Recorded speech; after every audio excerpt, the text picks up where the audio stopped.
Boy, it's been a busy day with breaking news. Latest from college football again. Texas star running back Jonathan Brooks will miss the rest of the year with a torn ACL. He was injured during yesterday's win over TCU. Brooks has run for more than 1,100 yards this season, good for 6th in the country, 10 touchdowns to his credit. Five-star freshman C.J. Baxter, who was the #1 running back in the class of 2023, is expected to replace Brooks. He's had a disappointing start to his career in Austin, averaging just under 3.5 yards per carry, and Baxter will get his first start Saturday when the Longhorns travel to Ames to take on Iowa State. All right. The AP poll top 25 is out. Couple notes here as you take a look at the top 10. Louisville and Oregon State each moving up 2 spots to get into the top 10. Georgia's #1 streak in the AP top 25 has now hit 22 weeks, which is the second best ever. Couple of notes that you're not going to see on this screen. Fresno State dropping out with its loss to San Jose State. Tulane coming in as the top-ranked group of 5 school at 17, and Liberty cracking the top 25. Conference USA program coming in, the Flames at number 25. And as we get you ready for the latest installment of the college football playoff rankings, here's a look at the top 10 and how each program fared this week. Now, there were a handful of games that could potentially have had some of the top 4 in some trouble at the end. Top 8 all win. Ole Miss and Penn State losing. You would expect that they would follow the AP suit and get out of those 9 and 10 spots, respectively. All right.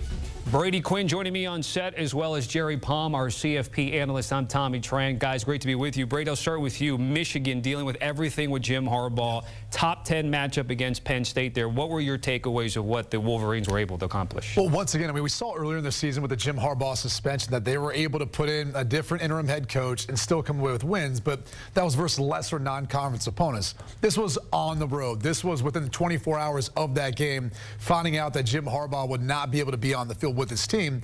And for some people, they feel like, well, maybe that's not that big of a deal because they've dealt with it before, and he doesn't call plays on either side. But still, there's 4th down decisions. You know, when you want to take a shot, when you want to go with punts, adjustments all throughout the course of the game. And Michigan in the second half physically dominated Penn State. Jim Harbaugh might not have been down there on the field. His presence was felt, though, with 32 straight runs to finish out this game. Michigan physically dominated Penn State, very similar to last year, and they're kind of paving their path now as they head to the big one at the end of the year against Ohio State, who they'll be hosting.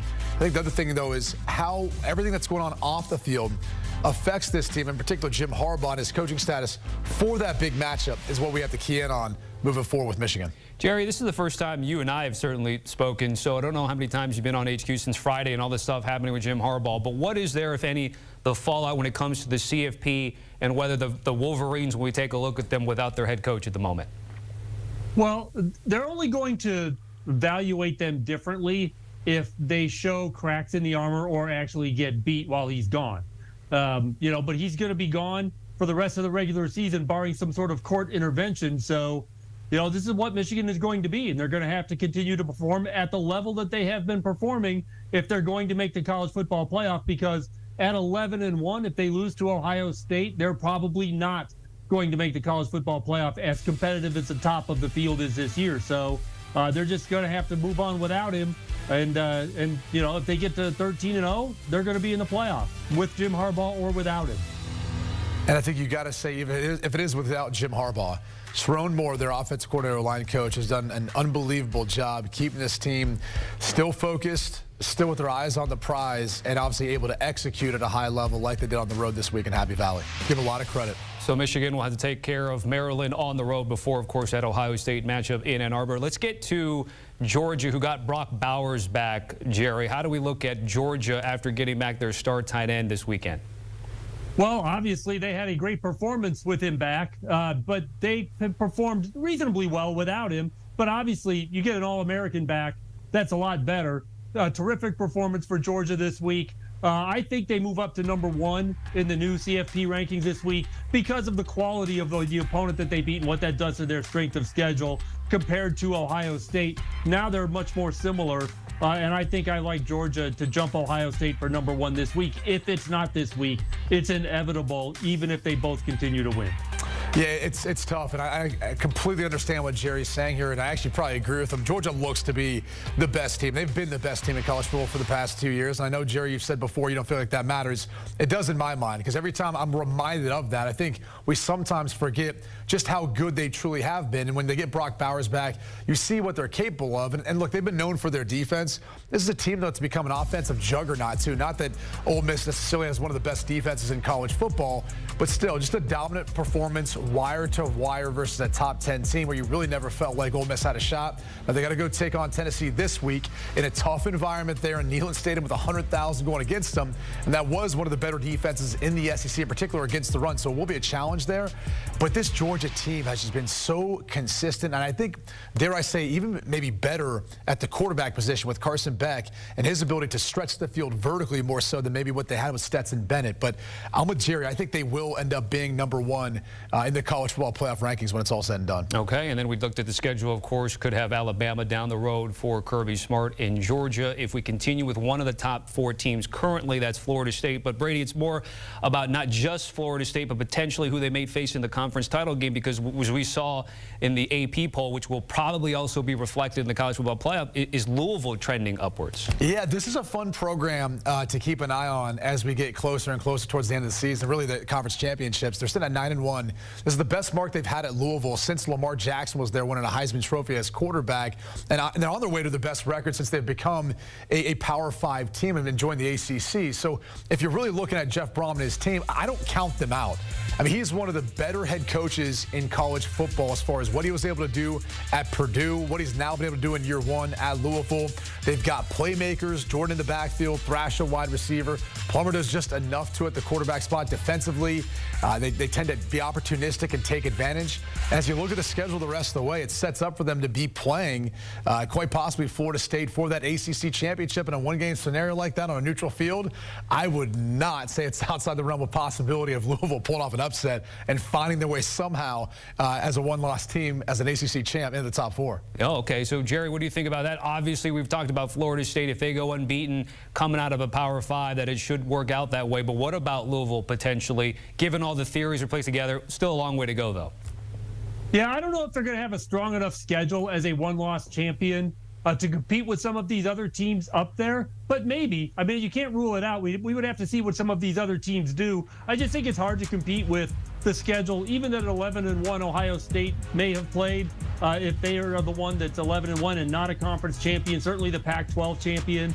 Possibly you could have a 12-1 Georgia or Alabama that is not a conference champion, but still a very strong contender. So I think it's a bit of an uphill climb for Louisville at 12-1 to get to the college football playoff, but you can't rule it out. The thing that I find, first of all, as you guys know, I'm a Purdue guy, so I've seen a lot of Jeff Brom. The thing that's different about this Louisville team is it's really more defensive-oriented than offensive-oriented. Unlike most of Jeff Brom's better teams, they're probably better on offense than defense. And this one, he's had to make adjustments that way, and they're still winning. So I think it speaks to what Brady's point was, that Jeff Brom is a really good head coach. In the sense that he's been able to adapt a brand new team that doesn't quite fit what he entirely likes to do and still be very successful. Speaking of programs with potential, and there could be changes, of course, in the coming weeks, if I were to ask you, Brady, right now, current CFP rankings and maybe a program right around the top 10 or just outside to potentially make a move, which program would that be?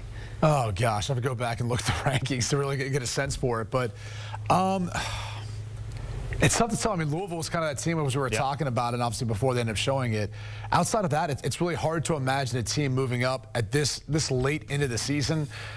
Texas is, I think, the most interesting story, though, now with the news of Jonathan Brooks. I know that's not answering your question. Right, no, I hear you. But I think when you look at them at 7, they're losing arguably the most consistent player offensively, and really what's kind of held together that offense, and really what that looks like moving forward. I mean, I do think they're going to be playing, obviously, in the Big 12 championship game. They are the Big 12's probably last best shot of being able to play in the college football playoff, and you're now doing so with C.J. Baxter and Jaden Blue probably in your backfield, and you gotta hope that Quinn Ewers can elevate his level of play without Brooks. So that's more to me at this juncture, in this point in time in the season, a team that I think has a shot at getting in. But now it's kind of up into question, given how good Brooks has been for them this year, and the loss of him is going to be huge. Jerry, of course, on CBSSports.com, you help project these Tuesday night rankings here. Give us a sense of what you're anticipating and what are you looking out for between now and then? Well, as I said before, I think Georgia will jump Ohio State for number 1. That Michigan will remain 3rd. I think Washington will jump Florida State this week. I thought so last week. You know, Washington added another highly quality win against Utah. And so I think maybe that this is the week they jump. If they both continue to win, Washington will eventually jump them. But they would be arguing over playoff seed because they'd both be in if they're undefeated.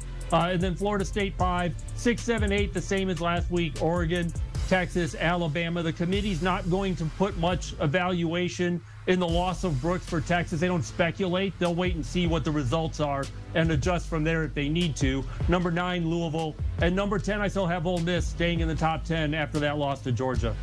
So again, just to be clear, I think you touched upon it, but you do have Florida State coming in at 5 now. Is that the assumption? If they still win out, they're still okay, and that either Michigan and or Ohio State would then bump itself out with a loss?